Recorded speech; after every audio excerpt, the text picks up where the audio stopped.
Let's chat about the new Star Wars figure reveals from the March Hasbro Pulse Star Wars Fanstream. Varykino. If it's Star Wars, we collect it. Hello there. Thanks for visiting Varykino. I'm Kristy. And I'm Matt. The third Hasbro Pulse Star Wars Fanstream for 2025 was held this week. And I have to say, I really enjoy the fact that this increased cadence of live streams is giving us much more frequent confirmation of new and upcoming action figures. As with the previous February live stream, they broke this down by series. We had the Vintage Collection and then the Black Series. They opened with the Vintage Collection, which was hosted by Jing from Marketing and Emily from Design.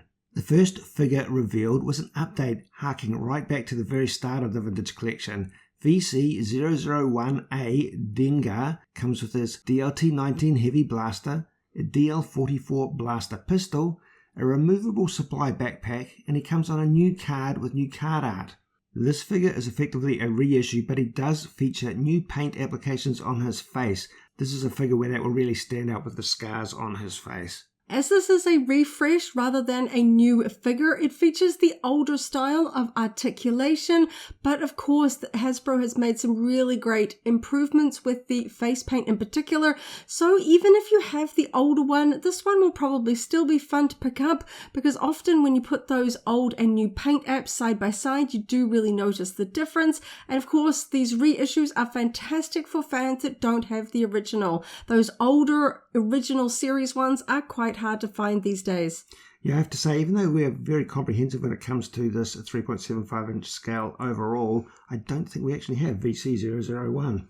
This figure feels a little bit out of left field. It's a little bit unexpected because it doesn't tie in to a lot of the other recent releases. We're seeing things tying into the Ahsoka series and Andor, and of course the Mandalorian, Skeleton Crew, all of those new series on Disney+, and also with Hasbro's push for the return to Tatooine. Dengar doesn't really fit in with the HasLab Cantina playset either, but I still think this is a welcome release for fans that want to build out that iconic bounty hunter lineup and don't have the original. Yes, even though we weren't really expecting this figure, you can't go wrong when you're including a character that forms part of a lineup such as the Empire Strikes Back bounty hunters.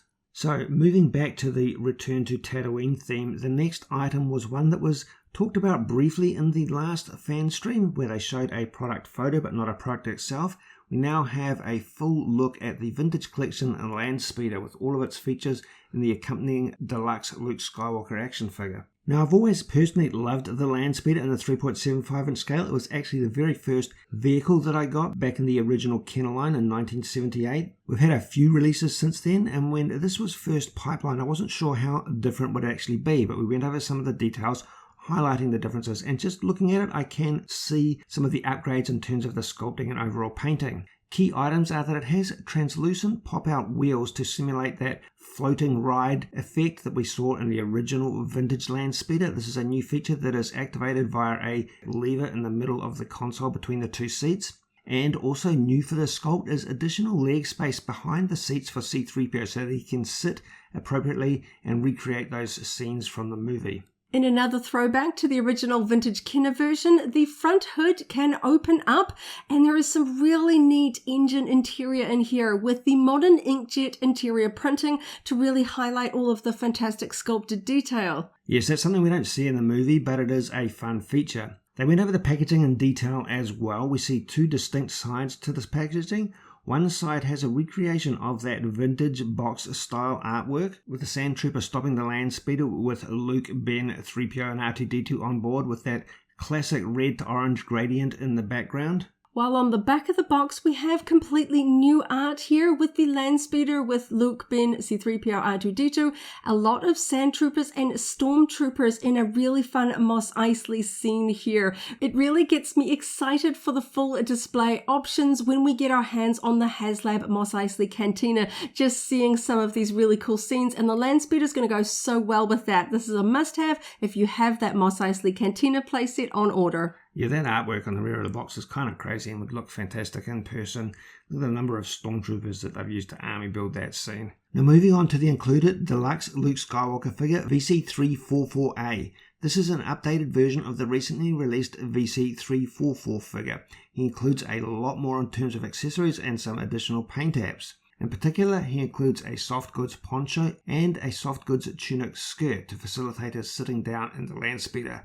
He has a new paint wash on the boots, and in terms of accessories, he comes with a hat with sculpted goggles, a hunting rifle which will attach to the speeder, macro binoculars which can attach via a peg to his belt, an ignited lightsaber, a lightsaber hilt, a droid cooler which can also attach to the belt, an alternate large belt pouch, and finally he comes on the new deluxe sized card with new card art. A couple of those accessories came with the VC344 figure, including things like the droid cooler, but a number are brand new, the poncho, the hat, the macro binoculars in particular. I think this deluxe figure, this refresh, is perhaps the shortest amount of time since the release of the original VC344, but I don't think they are doubling up unnecessarily here. If you've already bought the original one, I think this deluxe one is still going to be a good addition to your collection, just because Luke's iconic Tatooine outfit is used in so many scenes throughout New Hope, and especially if you have that HasLab Cantina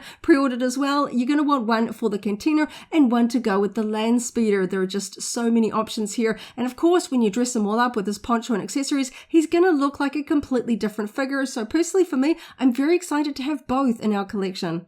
And I know a lot of fans very much like the idea of a Luke Skywalker figure that just comes with all of the bells and whistles. The only thing he's really missing here in terms of optional accessories that we see him use on Tatooine would be his T16 Skyhopper model. But I think things like the droid cooler, the macro binoculars, his floppy hat, they give a lot of opportunities for posing and diorama building. Both Dengar and the Landspeeder with deluxe Luke Skywalker will be released in the Northern Hemisphere summer, so that is winter for us down here in New Zealand. Their list has been available via fan channels and Hasbro Pulse. Dengar will also be available on Amazon. Pre-orders for those and all items shown today will be on the US Wednesday 26th of March at 1 PM Eastern Time. Next up, we have VC364, Asajj Ventress from the Clone Wars. She is a very poseable figure that comes with barbell hips and rocket ankles. She features 2 ignited lightsabers, which are joinable, and 2 lightsaber hilts, as well as that obvious soft goods skirt. This was a really exciting reveal from this live stream. If you followed along with the fan-run TVC March Madness voting, you will have seen that Asajj and Mara Jade made it to the final 2, with Asajj narrowly missing out on the ultimate final winner, where Mara Jade took out the top spot and Asajj coming in second place. But of course, that all doesn't matter now because she is finally being made. She is such a major character in the Clone Wars, and we already have a pretty good version of this outfit in the Black Series line. It's really good to see her in the 3.75-inch line as well. I really love the soft goods elements here. She comes with her double lightsabers in 2 different versions, lit and unlit, and of course they can be connected as well for all the different options of her iconic lightsabers. She looks fantastic and she's got the modern printing and articulation. This one is a must-have for me. Yeah, it's really interesting timing to see this Asajj Ventress officially confirmed and revealed in the context of the recent TVC voting, which has only just concluded. The next 2 Vintage Collection reveals also featured in the TVC March Madness tournament. Next we have VC365 Alexander Kallus, Agent Kallus from Rebels. He was number 42 in the 64 character bracket in the TVC March Madness lineup. He comes with a bow rifle in its staff configuration with removable electricity effects, and of course he has a removable helmet. Underneath that helmet we see a live action interpretation of his animated appearance. I thought it was really fun to see this iconic Rebels character feature in the fan-run TVC March Madness voting because, of course, being so prominent in the Rebels animated series, a lot of fans wanted this particular character to flesh out their Ghost HasLab display. Of course, we do see the Ghost in the Ahsoka series, but I think a lot of fans really think of it from Rebels and want to really build out the Rebels characters. Agent Kallus just narrowly missed out being on our personal March Madness bracket because technically he does already have a figure, but that one was released during the animated style run of figures from Rebels, which don't match with the more realistic style of the vintage collection. So it is fantastic to see that we're getting an updated live action version with much better articulation and detail compared to that old animated one. And I really like the fact that he's got a removable helmet as well. Fingers crossed we'll get his later on Rebel aligned look as well. Next up we have VC363 Carson Teva. This is a personal favourite, and the reveal for this in the livestream was particularly fun. It was shown off by the actor who portrayed Carson Teva, Paul Sun-Hyung Lee, who is famously a fan of action figures and action figures collecting. So they played up on that and made out that he had submitted petitions to Hasbro for some time now trying to get the Carson Teva action figure made. His joy at seeing it in person seemed quite authentic though, and it was really fun to have him involved in the debut of this character. He described the fact that he has been playing with action figures since he was 5 years of age. That would be around the time of the theatrical release of the original trilogy and the action figures that came shortly thereafter. So he is truly a lifelong Star Wars fan and collector. Carson Teva was actually number 17 in our top 25 TVC March Madness lineup, and he was number 22 in the TVC March Madness top 64 characters. So of course it's really exciting to see another character from the March Madness lineup being made in action figure form. Now, I'm a particular fan of X-Wing pilots in general and in action figure format. He's got a few key features that make him really stand out. This figure is an entirely new sculpt that features a removable helmet, a blaster rifle. He comes with this famous Carson Teva jacket with patches. Paul talked about these. One of them in particular was one that he selected based on the South Korea flag, and it has Aurebesh characters E and Y for East York, the region in Toronto, Canada where he lives, and also he selected one of the other patches. Basically, he wanted a bulldog. They represented that by way of putting on a Rancor patch. Not every Star Wars actor gets to be so involved in the creation of their on-screen costume, so it has to be especially neat for Paul to have his action figure include items that he personally helped create.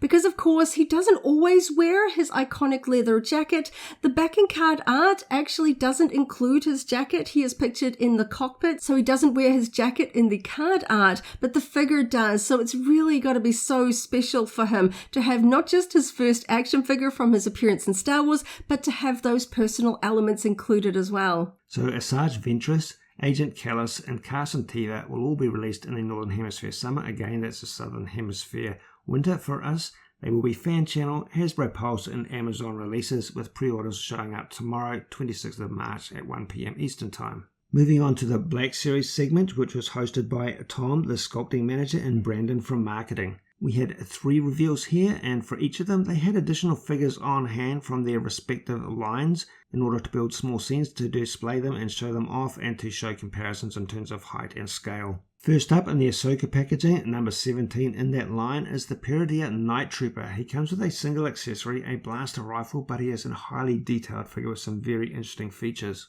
I thought this was so cool to see finally revealed. I'm a big fan of the original Death Troopers novel and the concept of sort of the zombie stormtroopers, so it was really fun seeing them kind of come through in the Ahsoka live action series, and this figure looks really cool. It is a unique sculpt. We've got that gold infill repair on most of the armor components, but we've also got additional sculpting with that red fabric wrapping. Of course, it's sculpted, not actual soft goods, but the red wrapping appears on nearly every armor piece, so they've had to go in and completely sculpt this all additionally, so it looks really cool. I like that strong black, gold, and red, and of course one of the highlights of this figure is that broken helmet with the sort of the zombie jaw coming through. It makes it so different to the original Death Troopers that we saw in Rogue One.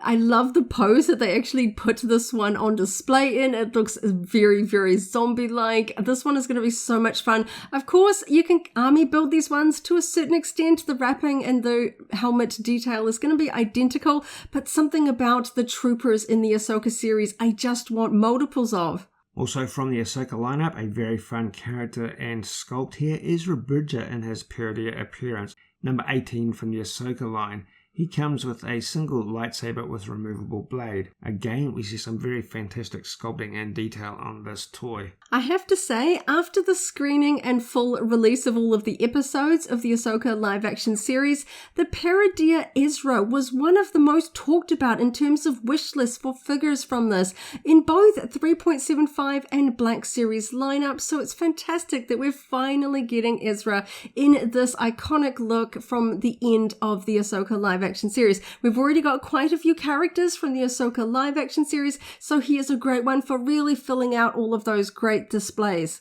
There is a lot to talk about for this next character, this next release. It is one that we were kind of expecting. He's kind of essential to the lineup. We've had 6 Skeleton Crew action figures so far. SM33 is number 7 from the Skeleton Crew lineup. Kind of the obvious next one to be released in this selection. He has a lot of details. He will be a deluxe figure because of his overall size. He comes with, in particular, extendable limbs, in particular extendable biceps, wrists, thigh, shin, and even his torso. In terms of playability and variability, he has removable forearm shields with alternate collapsed shields, and perhaps one of the smallest Black Series accessories so far, he features the little bilge rat who has been revealed to be named Snowball in additional material. Snowball is removable. You do this by opening the top of his head. I suspect this is so that he won't just fall out of the eye socket. He can't be removed frontwards. He has to be removed backwards. But you can therefore have SM33 with either Snowball in or not in the missing eye socket of this character. One other small interesting addition is that he comes with a clear plastic base for his right leg to help with stability because, of course, his left leg is a peg leg. I was fairly certain we would see SM33 in the Skeleton Crew Black Series lineup. He is so important to go alongside the 4 kid characters that we already do have in the Black Series lineup. But to be honest, I wasn't expecting just the level of detail here. Having him be sort of fully articulated with all of those extensions, all of those different options, and the fact that there is a removable little rat in the eye socket. This is just so fantastic. He was so fun in this series. He is a must-have for us or any fan of Skeleton Crew. So there are still a few characters that would like to see from the Skeleton Crew line yet, but SM33 does round out the core set pretty nicely. Those characters from the Ahsoka wave, the Night Trooper and Ezra Bridger, will be a Northern Hemisphere summer release, again winter for us here in the Southern Hemisphere. SM33 will be a Northern Hemisphere fall release. Despite that differences in their release times, the pre-orders for all of those items will be tomorrow, 26th of March at 1 PM Eastern Time. Unlike the vintage collection figures, they did not specify which retailers would be carrying these, but they did describe them as being everywhere you would normally find Black Series, so we take this as meaning that they are mainline releases. All in all, just a fantastic lineup of figures. We knew the Landspeeder was coming, but it was great to see all of the features. I love the 3 that were revealed for the vintage collection. All 3 were high up on our wish list, and all of those Black Series ones as well are on our wish list. Honestly, everything. I think the only one that was perhaps a little bit more surprising was the reissue of Dengar, but you can't fault them for reissuing the very first one so that fans can go in and grab that one rather than tracking him down on the secondary market for a higher price. And of course, the upgraded modern photorealistic face printing is always a welcome addition. On that note, thanks for hanging out with us today as we chatted about the exciting Star Wars figure reveals from the recent Hasbro Pulse livestream. We hope you have a wonderful morning, afternoon, or evening, wherever you are in the galaxy, and let's hang out again very soon for more Star Wars fun. May the Force be with you. If you enjoy hanging out for a chat about Star Wars figures, we also discussed the February Hasbro Pulse livestream. That video is linked here in case you haven't already seen it, as well as a whole Star Wars collectibles playlist. This is the way.